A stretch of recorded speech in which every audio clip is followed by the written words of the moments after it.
नमस्कार, आप देख रहे हैं एफपीओ समाचार। मैं हूं आपका अपना शंभुदयाल शर्मा।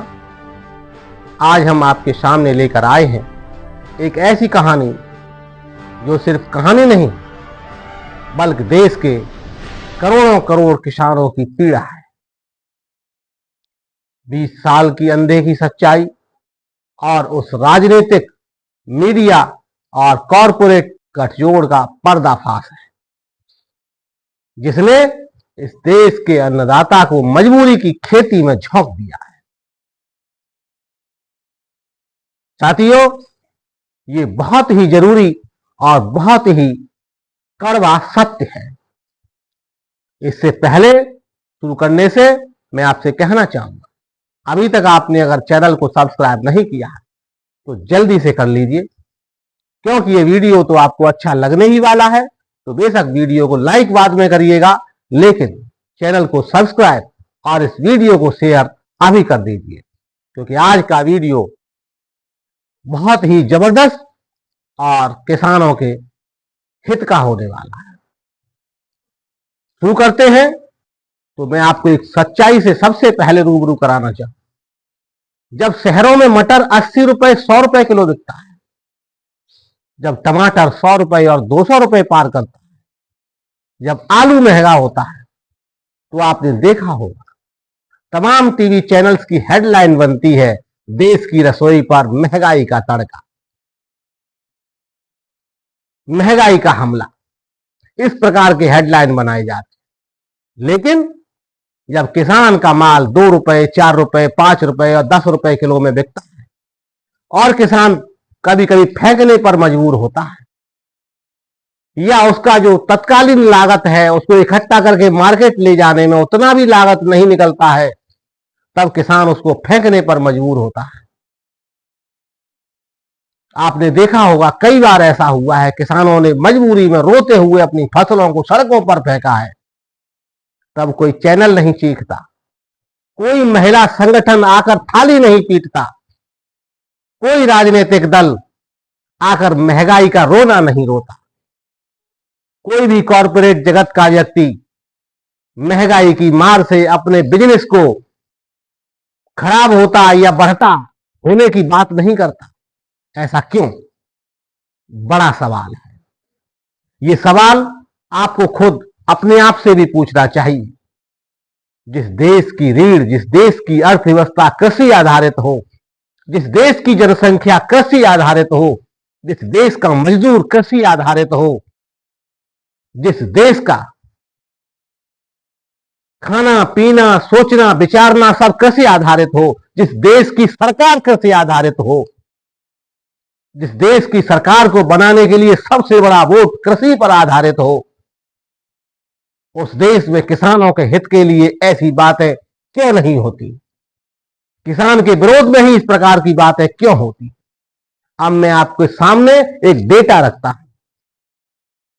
साथियों, 2010 में प्याज महंगा हुआ, 80 रुपए किलो 100 रुपए किलो तक प्याज बिका। विपक्षी पार्टियों ने बड़ी मात्रा में धरना प्रदर्शन किए, आंदोलन किए, तत्कालीन केंद्र सरकार पर बहुत बड़ा दबाव बनाया। नतीजा यह हुआ कि एक्सपोर्ट बंद किया गया, आयात किया गया प्याज का। 2015 में टमाटर महंगा हुआ, 120 रुपए किलो तक बिका, 100 रुपए किलो तक बिका। दिल्ली मुंबई जैसे बड़े शहरों में मीडिया ने हंगामा मचाया। तमाम सारे बुद्धिवर्गीय लोग, तमाम सारे मीडिया के सहयोगी लोग, तमाम सारे महिला संगठन, इन्होंने थाली पीटना शुरू किया। 2023 में टमाटर महंगा हुआ, 200 रुपए किलो 150 रुपए किलो तक बिका। भाई साहब, हाईकोर्ट में याचिका तक डाली गई। मोदी सरकार को बड़ी मात्रा में किरकिरी का सामना करना पड़ा। लेकिन उसी दौरान किसानों के पक्ष में किसी ने भी आकर कोई बात नहीं की, जबकि सब जानते हैं अगर कोई चीज महंगी है तो क्यों है। किसान कितनी बड़ी तपस्या करता है, गर्मी, बारिश, ठंड, ओला, आंधी, तूफान, बारिश सैकड़ों प्रकार के प्राकृतिक प्रकोप, इनको झेलने के बाद 4-5 महीने की कड़ी तपस्या करने के बाद, लाखों रुपए झोंकने के बाद, खून पसीने की मेहनत झोंकने के बाद तब जाकर आपके खाने के लिए कुछ उगाता है। और अगर वो थोड़ा सा महंगा होता है तो दर्द सबको होता है, लेकिन अगर वो सस्ता बिकता है तो किसी को दर्द क्या छोटा सा एहसास तक नहीं होता। ये कितनी बड़ी बात है उस देश के अंदर जो हर मामले में कृषि पर डिपेंड है। 20 सालों में देखा गया है किसान का उत्पाद अगर महंगा हो जाए तो सरकारें हरकत में आ जाती है, मीडिया हरकत में आ जाता है, तमाम सारे लोग हरकत में आ जाते हैं। लेकिन किसान की अगर आय बढ़ती है या बढ़ाने के लिए कोई एजेंडा नहीं होता। साथियों, इसका हमने एक सबसे बड़ा कारण देखा। किसानों के साथ कितनी भी बड़ी अनहोनी हो, कितनी भी बड़ी घटना हो, किसानों को सिर्फ दिखावे के लिए, मीडिया में चमकने के लिए, लोगों को बताने के लिए सिर्फ प्रयास किए जाते हैं। मीडिया भी तब जागता है जब शहरों की किचन हिलती है, लेकिन गांव का जमीन हिलती है, गांव के सपने हिलते हैं, तब मीडिया नहीं जागता। क्यों? क्योंकि गांव से मीडिया को भी टीआरपी नहीं मिलती, मीडिया को भी टीआरपी शहरों से मिलती। 2008 में दालों की कीमत बढ़ी, उस समय तत्कालीन कांग्रेस सरकार पर तमाम प्रकार के हमले हुए। 2013 में प्याज की महंगाई हुई तो बीजेपी सड़कों पर आई, तमाम प्रकार के तरीकों से विरोध प्रदर्शन किया। और 2022 में मटर 160 रुपए किलो बिकी तो सब्जी की क्रांति की मांग हो गई। लेकिन आलू कई बार सस्ता देखा गया है तो किसी प्रकार का कोई कार्यक्रम नहीं होता, मौन व्रत रख लिया जाता है। साथियों, इसके पीछे एक बहुत बड़ी क्रेमी लेयर वर्ग का काम है जो मीडिया को फंड करता है, राजनीतिक दलों को चंदा देता है और किसानों को केवल वोट समझता है, इंसान नहीं। और वही पूरे रूप से राजनीतिक पार्टियों को भी कंट्रोल करता है। आपने कभी सोचा है जब भी किसान को उसकी फसल का उचित मूल्य मिलता है तो देश की जीडीपी में उछाल आता है?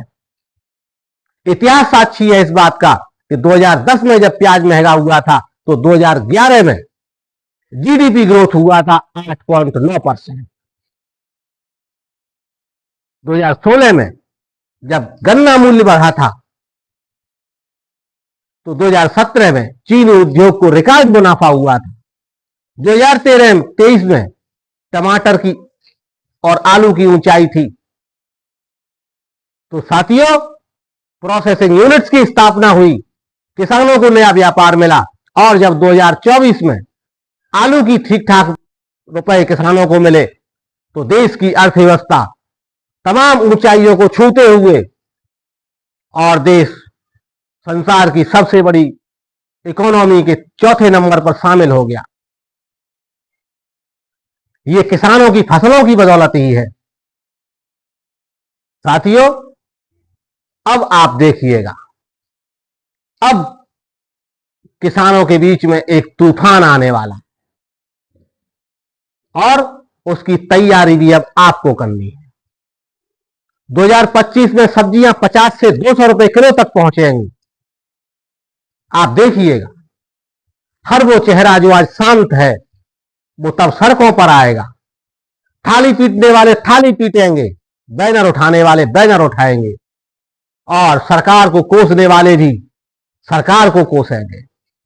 लेकिन इस बार के इस माहौल में एक फर्क होगा। अब किसान जवाब देगा, किसान अब सवाल पूछेगा। जब उनकी फसल 2 रुपए किलो और 4 रुपए किलो बिकती थी तब तुम कहां थे? साथियों, अब समय आ गया है। 2025 केवल एक वर्ष नहीं बल्कि किसान आंदोलन का दूसरा अध्याय बनने जा रहा है। जो किसान विरोध करता है, जो किसान का विरोध करता है, उसे एक्सपोज कीजिए।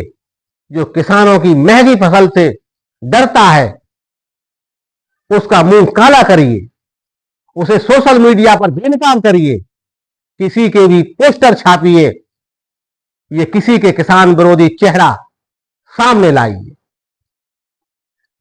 कि ये है किसान विरोधी चेहरा, ये है किसान विरोधी चेहरा। हां, अगर आप ऐसा करेंगे तो अगली बार वो बोलने से पहले 100 बार सोचेगा।